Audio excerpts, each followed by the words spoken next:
Hi, this is Brian Kiernan from Kiernan Music in Kainaliu, Hawaii. And I am his son, Derek Kieran. So tell me a little bit about the shop, where you're located, and Okay. how long you've been in business. We are about 8 or 9 miles south of Kailua Kona, which is a major tourist destination on the Big Island, and it's in the beautiful coffee growing region of West Hawaii. And we've been in business for 10 years. In fact, we'll be celebrating our 10th anniversary this summer. And this year we're really stoked about becoming a Taylor guitar dealer, so they'll be coordinating a road show with that. But our business is mostly in fine stringed instruments, guitars and ukuleles. We are luthiers, both of us, so we build guitars and ukuleles in our shop. And we have the only full service repair shop on the island. Yeah, That would be me. Oh, you are the full service repair guy. Okay. Yeah. And when we were there, we were just there a couple weeks ago, and we did talk to some people we know as musicians, and that's how we found out about you guys. They have all their instruments. Kainaliu. Yeah. Kainaliu, Lindsay. Yeah, Kainaliu. Yeah, and Leo Connie, Lindsay. Yeah, those guys are regulars. Most of the pros on the island know our shop now after 10 years because we're the guys who do all the repair work, basically. When the auntie sits on it or it gets knocked over at the gig, it comes to our shop. Right. So the other stores, they don't fix instruments. They do some limited repairs and setups and stuff, so the stuff that they sell as well is represented in their stores.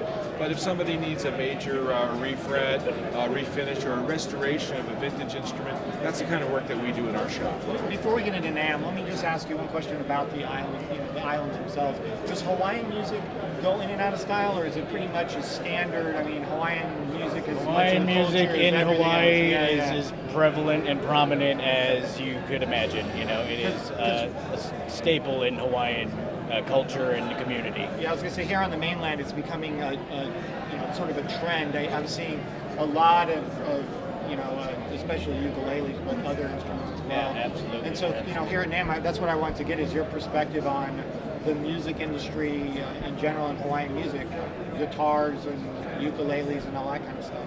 Well, I think ukuleles is a great example. Ukuleles have surged in popularity 4 or 5 times over the last 100 years. And the last 10 years, 15 years probably, we've seen a real resurgence, and it doesn't seem like it's diminishing this time. It seems like it's building momentum as the ukulele permeates other musical. I mean, we're seeing it now in rock music. We're seeing, all different places we're seeing ukulele coming into the forefront. So that's really exciting for our perspective. In Hawaiian music, in addition to ukulele, there's slack key guitar, and that's actually now become accepted as one of the categories at the Grammys in the last few years. So that we're seeing a lot more of that happening and a lot more recognition of that internationally. Of course, in Hawaii, we're like, what trend? It's always been a part of life there. It's always been a part of the culture. In the schools, they start teaching ukulele in the 4th grade with the recorders because nobody wants to go home and play the recorder. They want to go home and play the ukulele with auntie and uncle and tutu. And so, because it is a part of the culture. So you mentioned slack key guitar. We're here at Taylor, and so I know you just said that you're now carrying Taylor guitars. We are, and we're really proud of that because the slack key community kind of drove that.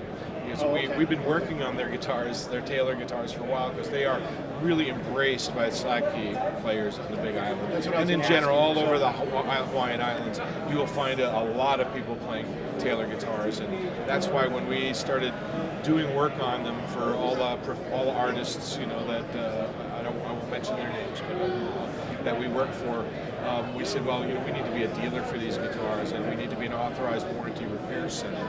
And the interesting part of that was that we didn't go after them for the dealership. We said, well, we want to be an authorized repair center, and they started that process, and then we got the call and said, well, we'd like you guys to be a dealer. We know your reputation among the artists and the other people on the island, and we think that you're the kind of store we want to represent. So on the Big Island, are you the only? No, there is another in Hilo, but Big Island is a big island. Hilo is over 100 miles away. It's a 2.5-hour drive each way. So the people from Hilo don't come shop in Kona, and conversely, the people from Kona don't go shop for guitars in Hilo. So the Hilo is not going to suffer any for our being also a dealer. We don't believe, and I don't think they do either, because they actually recommended to Taylor that we would be a dealer. They'd be really happy. So when you're playing slack key guitar, it's a style. And so, is there one guitar over another that's better for? I mean, does Taylor specialize in guitars that are Well, made? I mean, is it? I don't want to say. I'm trying to stop saying a guitar is a guitar, but is it what you like, or is there a guitar? Yeah, the guitar really, especially with Taylor, they outfit people with specific models that are good for their play style. So whether or not you're playing slack key, it's the way you're playing. Are you playing more of a finger style, a slide style, or are you heavy-handed, or are you light touch? So it's all about putting the right guitar in the right person's hands to make it sing. Kind of like any type of music. Exactly. It really is. We find the slack key players like an acoustic guitar that's very clear and articulate and has a good resonance in the low mid-range because they're doing a lot of open string picking and letting that string ring while they're doing the melody on the high strings. So a guitar that has that kind of resonance and sustain, that's what they're looking for. And for every different player, as Derek mentioned, that whether they're heavy-handed or light, Wahine or Kade, they all have a little different style. That Taylor has a model, a body shape, a body size that fits that. So for us, we feel really strongly that this is a major step to have really top pro quality instruments for every player that comes in the door. And then with the ukulele, I mean, its popularity.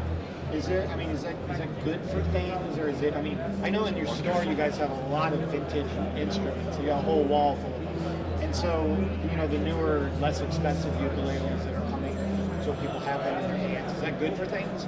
I mean, Yeah. I don't think you got to look at it as people are playing music more, and because for example, the Hawaiian-made ukulele, they're going to start $500 or $600 for a good koa handmade instrument, and they're going to go up from there. Where you can buy an import, for a couple of $100, up to maybe $500. And I think the imports, as long as they're quality-made instruments, I think those are good because they're getting more people playing because they can afford a nice ukulele, and then they graduate up. Because after all, you only need one more. You only need one more, really? No, anybody only needs one more ukulele. Potato chips. Well, it's like guitar. We Can't just have one. yeah, guitar acquisition syndrome. Yeah. Yes, and something we suffer from. So I just got one last question on Hawaiian music, and that is all the other instruments that are just, Hawaiian culture, like, the gourd drum, or you've got the lap steel is kind of, I'm not really seeing that here. I'm seeing a lot of ukuleles, but when it comes to other traditional Hawaiian instruments, is it here? I mean, have I just not... the lap steel players are here, and the lap steel, a lot of people don't realize that the Hawaiian style lap steel guitar was what was then adopted by the country music community, brought to Nashville, developed into pedal steels. And all the stuff that we hear on all those country records. It really started with guys like Saul Holtby that played Gabi Pahui's bands, and these guys that were doing the Hapahale swing all through the 30s and the 40s and 40s. They're bringing that swing element. The Dobros, too, right? Yeah, that was all that lap steel style steel playing that started all that. That's a big part of it. That, even in my store, isn't big. Because there's not a lot of really good players out there, and I think we're seeing a lot of the really good guys, the old guys, they're dying off. We see them down at Uncle Billy's in Hilo, and they're like ancient guys, and they're got this beautiful, 80-year-old Rickenbacker frying pan lap steel, and it looks like, oh man, I think that guy's way older than that instrument, But there's some of the younger guys, Sonny Lim, these guys, those guys are bringing the steel back into their playing, so hopefully they'll help that resurgence come into the music. So too, the lap steel is a little hard to take on the carry-on on the airplane. So I mean, the ukulele is such a easy mobile instrument to carry around with. So people love the fact that they can just play their music anywhere, bus stop, waiting, wherever they happen to be, or playing with other people. So, I totally agree. I mean, we're selling 3 or 4 ukuleles every day in our store, and everybody's just having a good time with it. That's why when you think about, imagine you went to a party, and everybody's having a good time, and then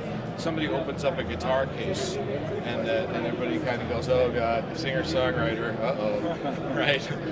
But when somebody opens an ukulele case, he goes, oh, all right, let's have some fun with the ukulele. Yeah, and Jake had an interview with Joe Lamont yesterday morning where he really made a great point on how it's starting to fit the lifestyle of the new and upcoming generation, where everything's smaller, more compact, easier to take around, easier to learn. And then with the access of the internet on the tip of your fingers, people feel that compact and the ability to learn it quickly, so it's kind of catching on with the generational, progression. I was going to add too, I teach guitar, ukulele, and piano, and I've noticed that when when people want to learn the guitar, a lot of times if I introduce them to the ukulele first, it's not, I hate to say that it's easy. There's 4 strings versus 6 strings. But a lot of times, like the one class that I have, we've moved into some sophisticated jazz chords. They're playing songs from the 30s like Moonglow and See You in My Dreams and things like that.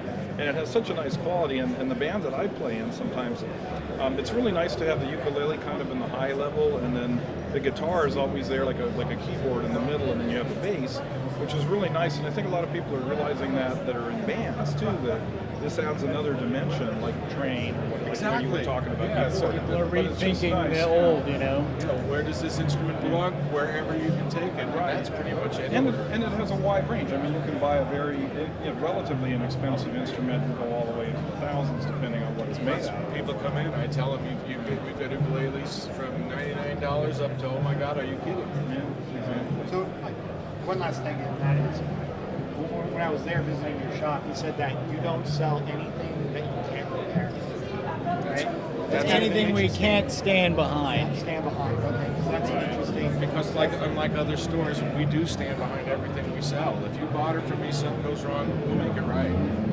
And also we have all the I'm tools to do that. I was going to say with beginning students too, a lot of times people buy cheaper instruments and then the strings are way off the fretboard and they get very frustrated. And to me, it's just take the time to spend a little bit more, get like a nice ukulele, like what you're saying, something you stand by that you would repair. That's not like just some decoration you found in Tijuana or something. Exactly. Like that, So, I mean, And with ukuleles, specifically, a lot of people think that any ukulele will do. Right, Because it's right. small, it's little, what's it matter? It couldn't be Right. that far off. But it is. It's an instrument all its own, and it does matter, how it's put together. And you have different sizes too. Like I'm a big guy, so I play a tenor. I almost can never play a concert that's just it's like doing surgery or something. Yeah, and a soprano obviously too. Yeah, So. and that's the wonderful thing about it. When I introduce somebody to the ukulele, I say, well, let's fit you. Let's decide what size is right for you. Right. And you're where you're coming from. For example, guitarists, 8 out of 10 guitarists will pick a tenor because they want that longer scale length and that higher string tension and the fret spacing. They just feel more comfortable right away.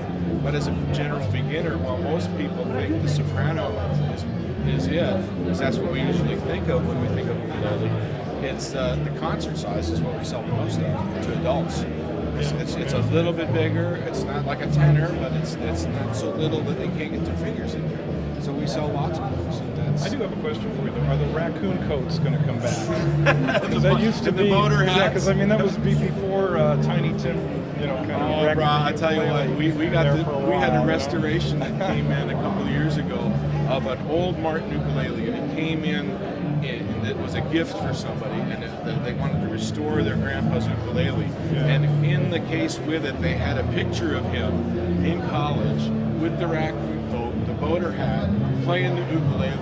1938 or something like that. Right. So it's like just such a classic huge thing. trend. That was like that history before just Hula comes kind through of all the thing. time. Yeah, it really was cool. When I was there, he was saying the ukulele that's hanging on the wall, the vintage blue. Is that yours? Oh, the old blue one. Yeah, there's one that's hanging up in the corner of my shop. It's an old Harmony, from the 1950s. That's blue, painted with little, palm trees stenciled on the front. I'm sure you've seen them before, but with a plastic fingerboard. But that one my mom gave me when I was 5, and so I credit her with getting me started all on that. That's what I was going to ask you. Yeah, that's kind of started it there, and and then of course the fun part of the story is that I completely forgotten about it, and some years ago when I turned 50, I went back to visit my mom and celebrate my 50th birthday with some of my other siblings, and she gives me this birthday present. I unwrap it, and it's this little blue ukulele from when I was 5 years old. Just like, oh God, we're tears are gushing, everybody's crying. It was cute. Well, we have that hanging in the shop. That's a little bit of, because when she passed, it was her inheritance, a little bit, a piece of her house that I got that helped me move the store to a bigger spot than it is now. So that's her watching over me. Okay. All right. Well, thanks a lot. I appreciate it. Thank you very much. I wanted to ask you.